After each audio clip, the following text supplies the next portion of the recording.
this morning. I wonder who came because they know that Jesus is not dead. Jesus is alive. Jesus is not in the tomb. Jesus sits at the right hand of the Father. Jesus is not dead. Jesus has a crown and not a cross. Is there anybody here today that knows that he got up from the grave, and when he got up, he didn't get up with some power, but my God, he got up with all power in his hand.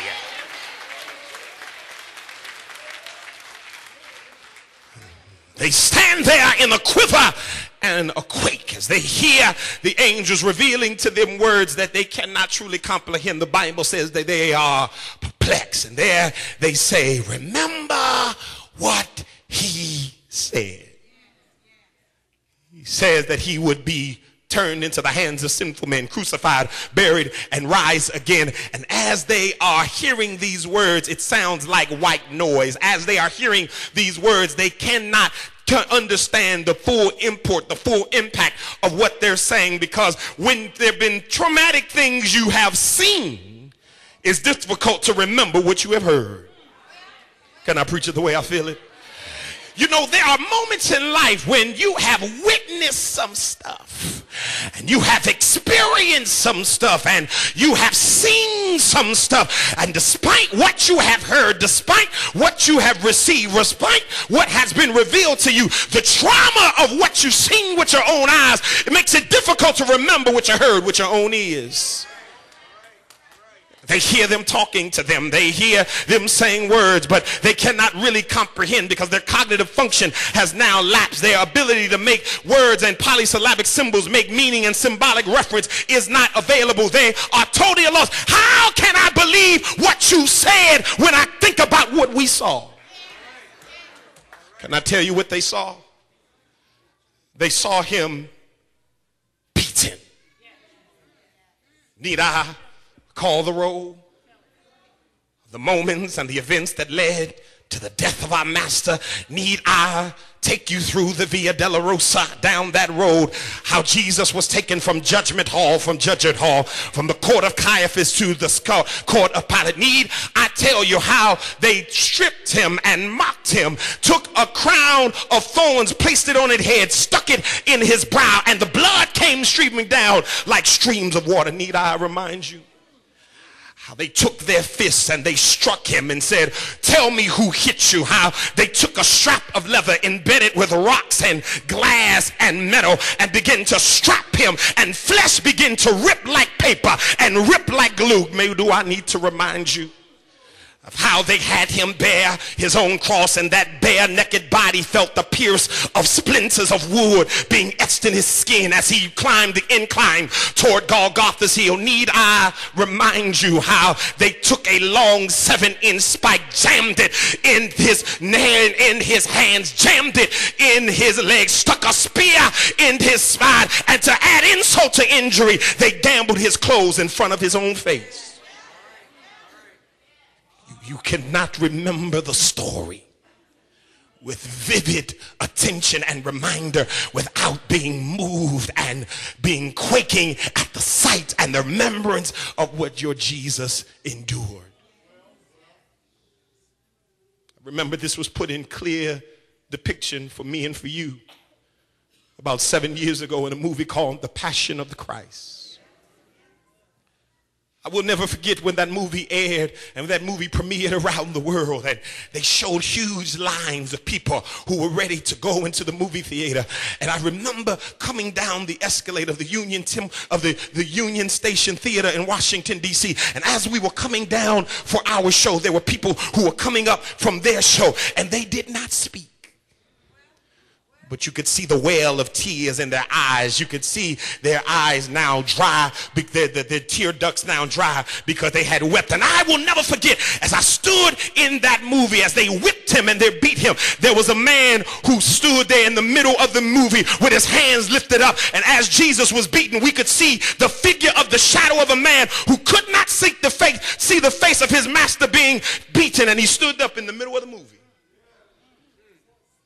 The movie was so powerful that when it came out on DVD, it quickly sold 1 million copies. I have a copy, do you? of the Passion of the Christ. And what is so powerful and what is so amazing to me, that even close to 10 years after its making, I've still not opened the wrapping.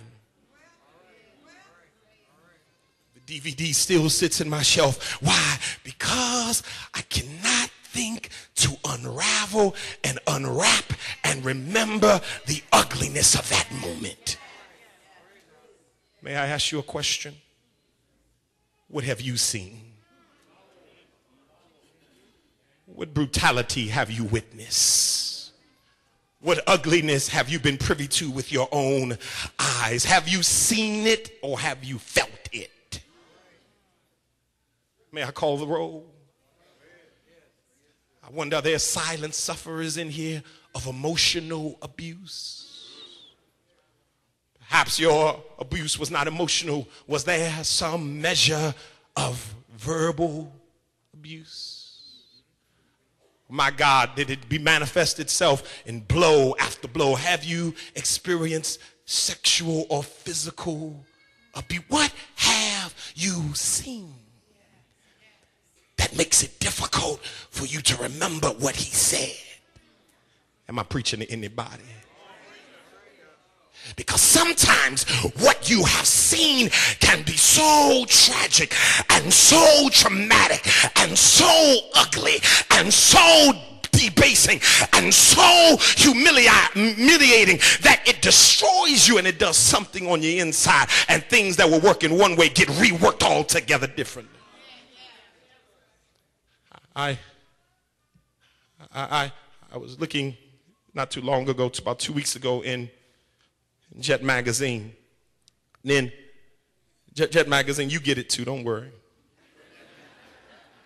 And in Jet magazine, in their pictures of the week, there was a picture of the normal entertainment and business and cultural accomplishments of our sun-tan kissed people. Yeah, but there was another picture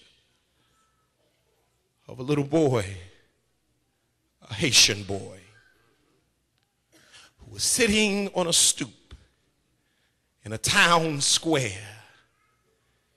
He was being attended to by a police officer. The police officer had gotten down on his knees and was talking to the boy to no avail. And it does not give much detail, but you can see the tears coming down his eyes. You can see the crust of his nose. You can see that he is distraught. He is deterred. He is totally undone. And the caption does not really give much about his name. It does not tell us much, but all it says that this boy has just witnessed an altercation between two men where one man murdered another man in cold blood, and this young boy has witnessed it with his own eyes. And the policeman was now trying to comfort him. And I thought about this. Here is this young boy. I do not know his name. I do not know where he lives. I do not know if his mother or his father is still around. I do not know if he is an orphan or whether he has been adopted or in a foster home. I do not know. But I thought about it. I wonder over the last 90 days what his eyes have seen. I wonder how it has now impacted him and how it has left an imprint on him. I wonder what his future holds. I wonder what will become of him, because when life shows you some stuff, it does some stuff to you. And I'm talking to somebody right now, because just like these women, you were there. You don't need nobody to explain to you. You don't need nobody to give you a first-hand account of what abuse looks like, what pain and suffering looks like. You don't need a psychological definition. You don't need a clinical breakdown. You don't need anybody to give you essential elements of what post-traumatic stress syndrome. But if somebody just looks back over your life, they know that you've been through hell and you don't come back. And I wonder, is there anybody in here that can testify, not only do I have a testimony, I am a testimony? Can I preach it the way I feel it? Is there anybody in here that knows you done been through some stuff? Anybody here that knows that you done been through hell and high water? Anybody know that you done been through the storm, been to the rain, and the fact that I showed up is a reason to give God the praise?